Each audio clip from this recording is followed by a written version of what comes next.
Metsuyan, continuando o estudo em relação a Melichá, ou seja, salgamento, exatamente no Siman Samertet, exatamente no Saif Gimel até Vav, ou seja, do Saif no Siman 69 até o artigo 3 e 6, ou seja, Gimel e Vav, nós temos sobre o processo de salgamento. Então, em relação ao sal, nós sabemos que existem alguns tipos de sal que podem ocorrer e realizar o salgamento. Primeiramente, como consta e traz o próprio Rambam, nós temos que ter a ideia que é o caminho do meio. Não pode ser um sal muito forte para salgar, aquele chamado sal grosso, que é o sal que é normalmente utilizado para churrasco, como também o sal muito extra fino, né? Então, não se deve salgar com um sal extra fino, como, por exemplo, um sal que é tão fino quanto uma farinha, nem tão pouco um que seja grosso, que ele tende a, quando a gente coloca na carne, ele cair. Lembrando que o salgamento ele ocorre exatamente depois da Sheritá.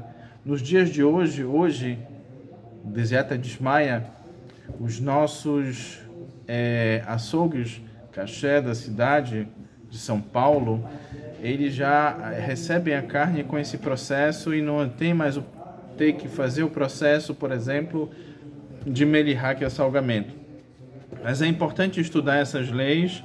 Primeiro que Talmud Torá Keneged Kulam, o estudo da Torá equivale ao cumprimento de todas as mitzvot, como consta na primeira Mishnah de P.A., como também consta do Maseret Makot, e por isso os nossos Rahamim se confortaram com Rav Akiva exatamente no Daf Haf Dalet Amud Aleph, ou seja, na página 24a, sobre a importância do estudo da Torá, que ele também conforta, como trouxe o Rav Akiva, em saber que Nahamu, quando ele falou essas palavras, ele podia ter dito 3, disse 2, então com Deziata de Ismael que a gente possa ver a reconstrução do Beit HaMikdash, Bemerá bem ameno, que seja nossos dias. Então, o Uremá ele traz que há quem proíbe Bediavad, ou seja, nós temos aquilo que é Lehaterila e Bediavad. Lehaterila, a priori, a princípio, é aquilo que é feito da melhor forma, e Lehaterila é aquilo que é feito já que não tem uma forma melhor de ser realizado. Então, em relação a isso, o Uremá traz que ele fala que há quem proíbe aquele que usa um sal que não está apropriado, né? E há quem proíbe também bediavad, ou seja, inclusive se foi cozinhado, né, por uma necessidade maior, né? Então, entretanto, ele próprio, o Uremá, fala que bediavad, se não tem um outro sal, o extra fino, ele está permitido salgar com a mesma. Então a gente tem uma ideia que temos que ter um sal médio, não tão grosso e não tão fino, mas numa necessidade maior, Erev Shabbat, próximo do Shabbat, próximo de Hagim, porque vamos receber visitantes, não tem outro sal, então esse pode ser feito bediavad.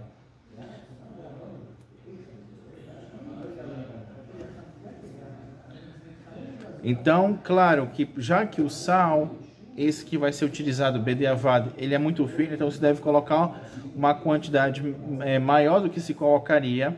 E a gente tem que entender que também nesse processo de salgamento nós temos os dois lados da carne, tanto um lado como o outro, para poder realizar esse processo de salgamento, né? Então, o Uremá continua trazendo que ele fala que há quem proíbe também bediavad, ou seja, se foi cozinhada essa carne, e esse é o costume, entretanto, salvo se for por muita necessidade, se ele cozinhou, ou seja, se ele só salgou um lado, por exemplo, o próprio Shulchan Aruch ele permite, ou se no caso, claro, se não passaram 12 horas do salgado, se pode realizar esse processo. Se tiver passado 12 horas desse processo, unicamente só poderia salgar a carne num fogo né, que ele tem digamos como um churrasco, assim, um fogo alto, né, para poder extrair o sangue nesse sentido.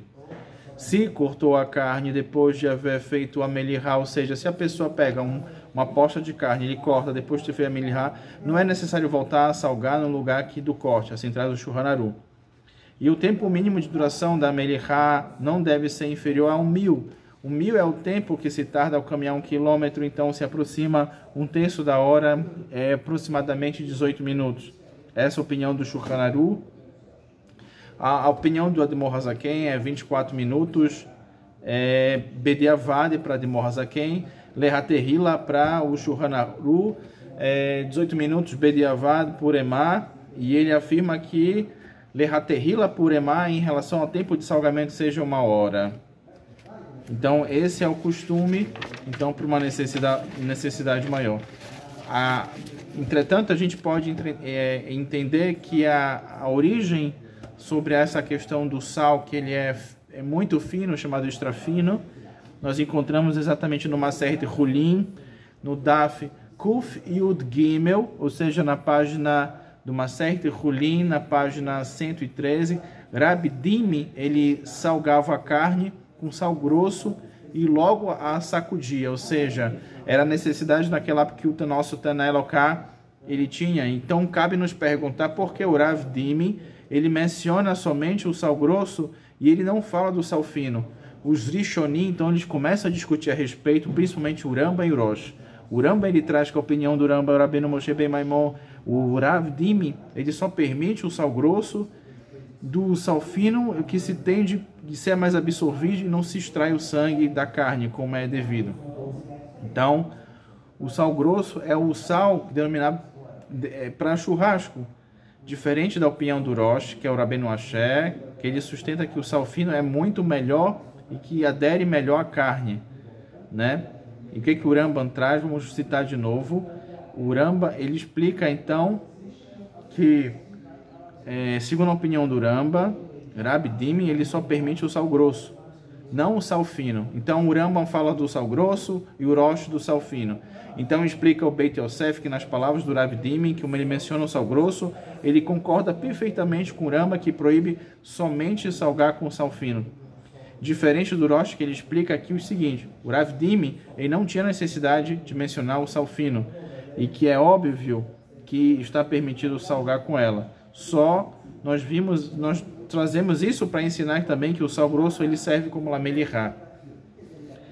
O Beit Yosef também ele cita a opinião de Rabbeinu Yerucham, a quem ele sustenta que só deve usar o sal fino ou o chamado extra fino, e ele escreve que é possível, e que Rambam ele sustenta que Rabbeinu Yerucham quando ele exige o sal grosso.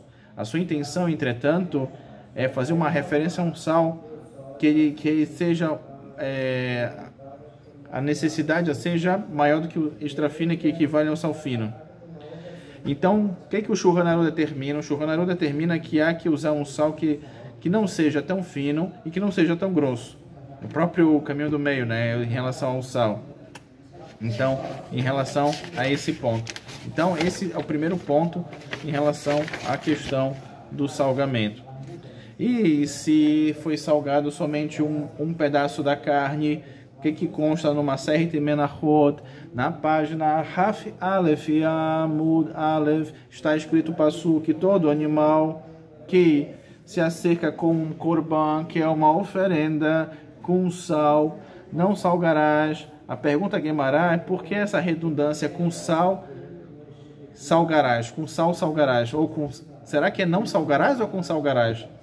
O que o Rav Ashi ele nos ensina que não é suficiente salgar um korban, que de uma forma que a gente pode entender, mas sim salgar os dois lados, para que não se tenha nenhum tipo de safek em relação a isso. Qual é a Lahalemase? Apesar da opinião do Ben Ishai, a Parashá, a Haremot, o Kaf Hachai, ele diz que também, como traz para os Sefaradim, que no caso que se acostuma, como o Remá, que ele proíbe a carne que se salgou de só um lado. O Remá ele proíbe, os Sefaradim não proíbe.